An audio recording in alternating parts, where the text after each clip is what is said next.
আসসালামু আলাইকুম। আজকে ভিডিওতে আলোচনা করব নিঃস্ব অবস্থায়, অসহায় অবস্থায়, বেকার অবস্থায় একটি মাত্র দোয়া পড়বেন। ইনশাআল্লাহ আল্লাহর পক্ষ থেকে খুবই দ্রুত সাহায্য আসবে। আল্লাহ চাইলে বান্দার জন্য চাকরি সহ জীবিকার তাগিদে যে কোনো অনুগ্রহ যে কোনো সময় দান করতে পারেন। উত্তম জীবিকা লাভে চাকরি বা কাজের জন্য বা নিঃস্ব অবস্থায় আছেন, আপনার সম্পদের প্রয়োজন, তাহলে কেউ যদি আল্লাহর কাছে অনুগ্রহ কামনা করে বা সাহায্য চায়, তবে তিনি বান্দাকে তা দিতে পারেন। আল্লাহর কাছে আশ্রয় লাভ ও কাজ অনুসন্ধানে আহ্বান উঠে এসেছে এমন একটি দোয়া পবিত্র কোরআনে বর্ণিত হয়েছে।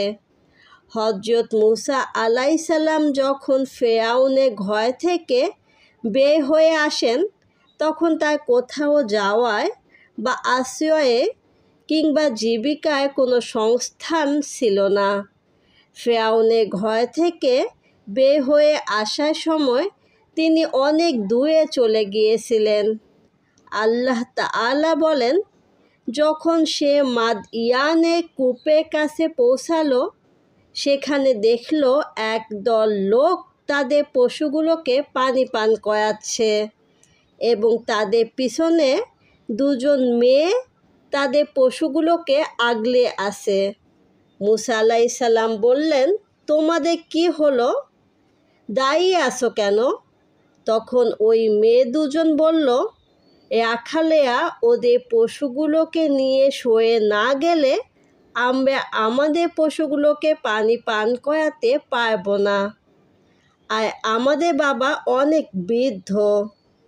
সূরা কাসাস আয়াত নম্বর 22-23। পরের আয়াতেই মুসা আলাইসাল্লাম এ কাজ বা জীবিকা নির্বাহের জন্য আল্লাহর মুখাপেক্ষী হওয়ার আবেদন এসেছে। আল্লাহ তাআলা বলেন, মুসা আলাইসাল্লাম যখন দুই মেয়ে পশুগুলোকে পানি পান করালো, তারপর সে ছায়ার নিচে আশ্রয় গ্রহণ করে এই দোয়াটি পাঠ করল, রব্বি ইন্নী লিমা আনজালতা ইলাইয়া মিন খয়রিন ফাকির।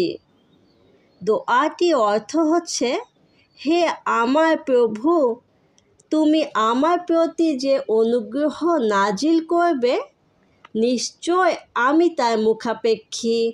সূরা কাসাস আয়াত নম্বর 24। অর্থাৎ আমার জীবিকা নির্বাহের জন্য যে কাজ বা জীবিকার ব্যবস্থা করবে, আমি তোমার ব্যবস্থা করা সে কাজে বা জীবিকার মুখাপেক্ষী। পরের আয়াতে মুসা আলাইসাল্লামের প্রতি অনুগ্রহ নাজিলের সুসংবাদ দিয়েছেন। মুসা আলাইসাল্লাম এই দোয়াটি মহান আল্লাহ তাআলা কবুল করেন এবং মুসা আলাইসাল্লামকে একটি ভালো কাজের ব্যবস্থা, অর্থাৎ থাকা খাওয়ার সুব্যবস্থা করে দিয়েছেন, জীবিকা নির্বাহে একটি সুব্যবস্থা করে দিয়েছেন। তাই যারা নিঃস্ব বা চাকরির ব্যবস্থা নেই বা জীবিকা নির্বাহের ব্যবস্থা নেই, তারা এই দোয়াটি বেশি বেশি পাঠ করবেন। দোয়াটি হচ্ছে, রব্বি ইন্নী লিমা আনজালতা ইলাইয়া মিন খয়রিন ফাকির।